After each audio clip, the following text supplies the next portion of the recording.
Good evening, my dear students. I hope all of you are doing well. I am Dr. Salah Shaheen, Professor of General Surgery, Qasr Hospital, Cairo University, Egypt. Welcome back to my channel, General Surgery Notes for Dental Students. Tonight's video is about thyroid disorders.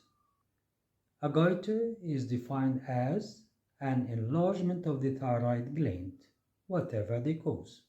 May be simple goiter, may be toxic, neoplastic, or may be caused by thyroiditis. These are the differential diagnoses of an enlargement of the thyroid gland. By the way, any part of this video which is marked by flashing red button named advanced is not required in details. Only it is for understanding this part of the video. If you feel that part of the video is not clear, you may pause the video and rewind it, and you may repeat many times until you understand the point. Let's start.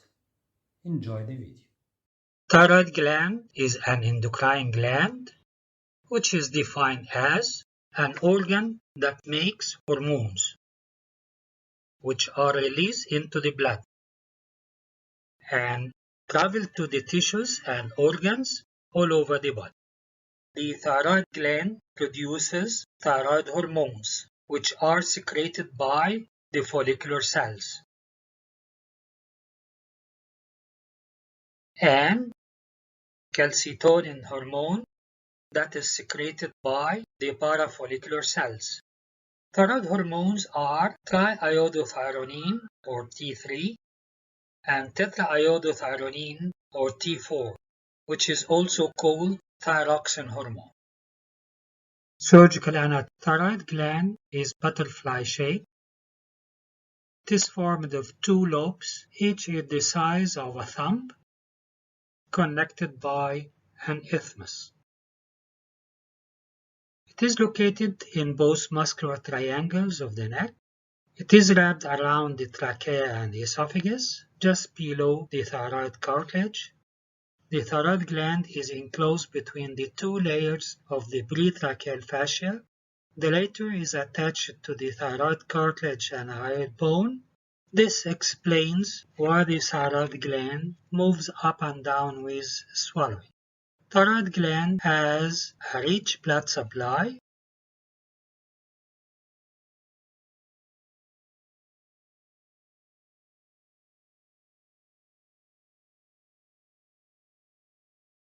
The nerves related to the thyroid gland are superior laryngeal nerve and the recurrent laryngeal nerve. Both are branches of the vagus nerve. The back of the thyroid gland is related to the four parathyroid glands. Surgical physiology. Thyroid hormone synthesis is as follows. Thyroglobulin is sensitized by the follicular cells and then is secreted in the lumen of the follicles to be stored in the colloid. Iodide ions are pumped into the follicular cells with the sodium ions and then pumped to the colloid in exchange with chloride ions. In the colloid, iodide ions are oxidized to iodine elements. This is followed by many steps under enzymatic control, including iodinization, coupling, and this ends by formation of thyroid hormones, namely triiodothyronine or T3 and tetraiodothyronine or T4 or thyroxine. Both T3 and T4 remain bound to the thyroglobulin and stored in the colloid until they are needed. When the gland starts to secrete thyroid hormones, thyroglobulin with the attached hormones enter the follicular cells by a process of endocytosis. Inside the cells, thyroid hormones are cleaved out from the thyroglobulin and release into the bloodstream. Mostly thyroid hormones in the bloodstream are bound with the plasma proteins with little fraction as free form, which is biologically active. Control of thyroid hormone secretion. The hypothalamus secretes thyrotropin-releasing hormone, TRH. The hormone passes through a hypophyseal portal system, which is a capillary network between the hypothalamus and the anterior pituitary. Then, the anterior pituitary releases thyroid-stimulating hormone, TSH, which passes through blood to the thyroid gland. Then TSH stimulates the thyroid gland to secrete T3 and T4. Once these hormones are released into the bloodstream, they bind mostly to the circulating plasma proteins with little amount unbound as a free form. The thyroid hormones reach each cell in the body, and once inside the cells, T4 is mostly converted to T3 to exert its action. To work properly, the thyroid hormones have to be within a normal range. With low-level thyroid hormone, a negative feedback mechanism works, where the hypothalamus and the anterior pituitary are stimulated to increase the secretion of TRH and TSH, and then the circle continues till thyroid hormones return to the normal level. This is the negative feedback mechanism.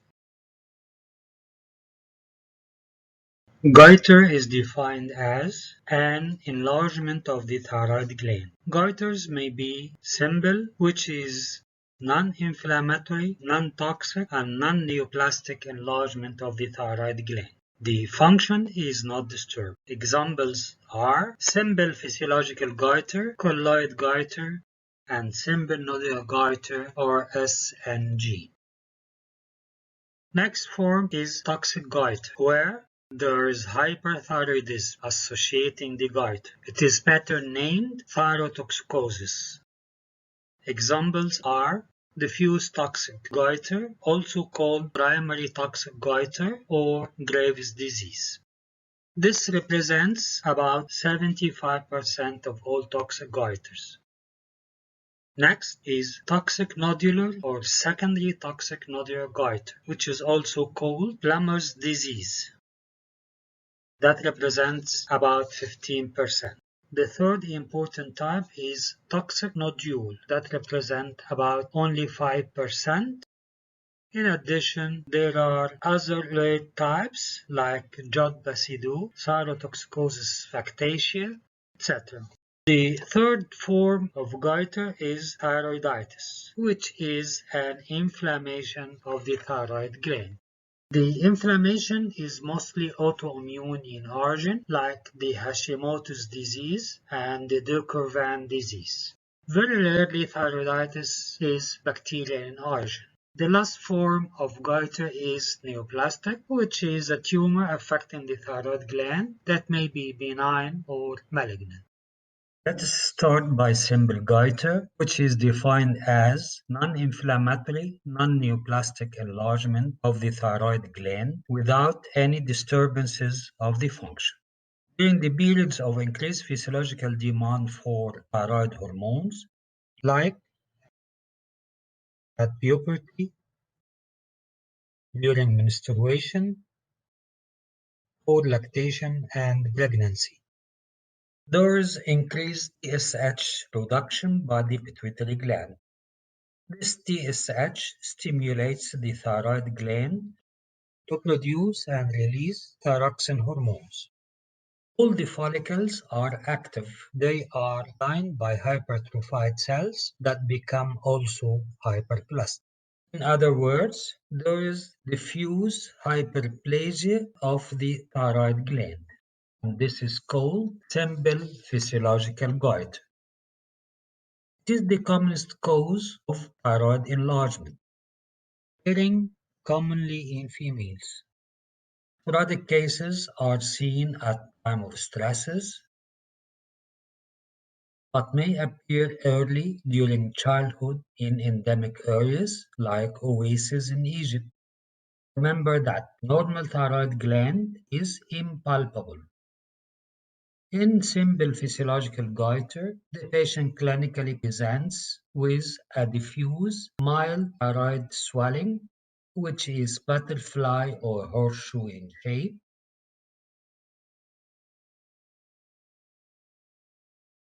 This diffuse enlargement of the thyroid is symmetrical, smooth, and soft in consistency. After subsidence of the stress, the gland returns to its normal size, and the follicles involute to the normal shape. This involution means the process is reversible. The period of stresses are repeated, so the course of the condition is typically intermittent. Being a physiological condition, there is neither need for medications nor for investigations, and only assurance of the patient is the only required measure. Now let us shift to the simple colloid goiter. Sometimes hyperinvolution of the diffuse hyperplastic goiter may occur, especially after intake of a large dose of iodine. It is considered as a late stage of physiological goiter. The follicles are large, lined by flat epithelium, and filled with colloid.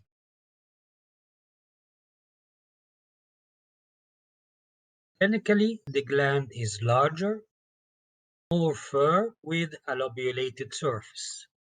Point of interest in contrast to simple physiological goiter, which is reversible, this process is not reversible. Thyroidectomy may be indicated if the gland is large in size for cosmetic purpose. Now it is time to discuss simple nodular goiter, SNG, or it is also called multinodular goiter, MNG. Causes include environmental factor due to iodine deficiency in water and food, as occurs in mountainous ranges and lowland areas. In Egypt, endemic areas are oases. Iodine deficiency may be absolute or relative at times of stress. Now, the use of iodized table salt has led to successful reduction of the incidence of endemic goiters. Number two, familial factor due to dyshomogenesis or enzyme deficiency. This is responsible for many sporadic cases. Patients usually develop goiter at a young age, and sometimes several members of the family are affected. Number three, goitrogens. Cabbage that contains cyclothionate, also drugs like para-aminosalicylic acid and antithyroid drugs. Pathogenesis. Relative or absolute thyroid hormones deficiency leads to resistant TSH elevation that produces hypertrophy and hyperplasia of all the follicles of the thyroid gland. This is the stage of diffuse hyperplasia or simple physiological goiter. If iodine requirements are satisfied, the follicles undergo involution or even hyperinvolution, and this is the stage of colloid goiter. Later, as a result of repeated fluctuating stimulation, a mixed pattern develops with areas of active lobules and areas of inactive lobules. The active lobules become more vascular and hyperplastic until hemorrhage occurs, causing central necrosis, leaving a narrow rim of active follicles. Then necrotic lobules coalesce to form nodules. The nodules are enclosed by delicate connective tissue. Continual repetition of this process results in different nodules with heterogeneity in structure. In a single lobule, all the follicles behave similarly. Now, a nodular goiter is evident. Most of the nodules in a nodular goiter are inactive, while it is the internodular tissue that shows active follicles. Clinical features. Females are affected more than males. Goiter is a disease of the middle age, but can occur at a younger age in endemic areas. Patients are in euthyroid states to say no hyper and no hypofunction of the thyroid gland, commonly present by asymptomatic neck mass. The main complaint is cosmetic deformity. Thyroid gland enlargement is localized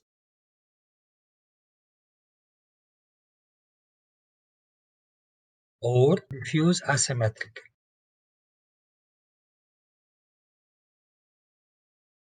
with a nodular surface. The goiter moves up and down with swallowing.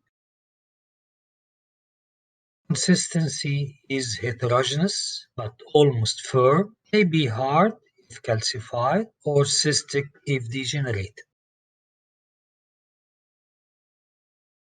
The carotid artery may be displaced backward if the gland is huge in size. Trachea may be displaced or pinked if compressed from one side. Complications of simple nodular goiter include tracheal obstruction caused by compression on either side, and the trachea is transferred to an anteroposterior slit. Trachea may be displaced to one side and will be kinked when there is marked unilateral enlargement of the thyroid gland. Next complication is calcification, and this is usually occur in long-standing goiter, and the gland will feel hard. Another complication is cyst degeneration. Hemorrhage may occur into a nodule or into a cyst, causing respiratory embarrassment. Nodular goiter may be complicated by secondary thyrotoxicosis in 30% of cases. It is usually the internodular tissue which become hyperfunctioning, but sometimes one of the nodules may be the hyperfunctioning tissue. Malignancy may occur in 3% of cases, and it will be usually follicular type. The last complication is retrosternal extension, causing mediastinal syndrome with superior vena cava obstruction. The investigations to confirm the clinical diagnosis of a simple nodular goiter are: number one, thyroid profile that includes T3, T4, and TSH. They are within a normal range. Number two, neck ultrasonography. Very diagnostic to show the nodules, differentiate cyst from a solid nodule, confirm or exclude the presence of cervical lymph node enlargement. Number three, indirect laryngoscopy, especially in patients with recurrent goiter to assess the mobility of the vocal cords. Lastly, fine needle aspiration cytology if a nodule is suspicious. No need to ask for thyroid scan. The treatment is surgery. Surgery is indicated for cosmetic reasons, liability to complications, if there is compression symptoms like dyspnea or dysphagia, there is retrosternal extension, and if there is any risk for malignant transformation. The surgery done ranges from lobectomy to total thyroidectomy. Thank you for watching this video. I hope this video was simple, illustrative, and to the point. If you feel such like that, please give a big thumbs up and share it with your friends. Don't forget to hit the bell so you will be notified whenever I post a new video in this channel. Please subscribe to my channel, so this will help me to produce much more videos. Thank you again and good luck. See you in the next video.